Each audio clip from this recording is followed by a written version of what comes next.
ফরজ, ওয়াজিব, সুন্নত, নফল এগুলোর ইংরেজি কি কিংবা এগুলোর আরবি কি চলুন জেনে নিই। আগে আরবিটা জানি, তারপর ইংরেজিটা।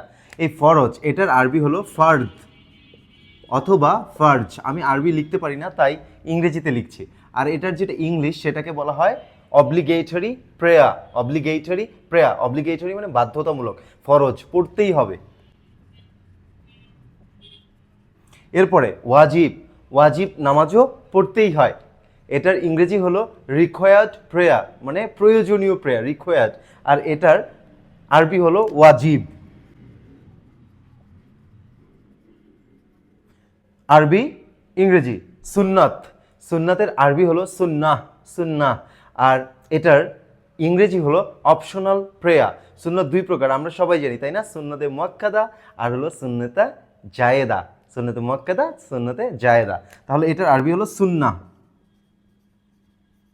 আর ইংরেজি হলো কি? Optional prayer. এবং নফল, নফলের ইংরেজি হলো কি? নফলের ইংরেজিও হলো অপশনাল প্রেয়ার, কিন্তু নফলের আরবি হলো নফল, নফল, এই যে। আর এটার ইংরেজিটা কি? অপশনাল প্রেয়ার, সেম একই জিনিস। অপশনাল মানে না পড়লে পাপ নেই, অপশনাল সাবজেক্ট থাকে না আমাদের, এইরকম আর কি।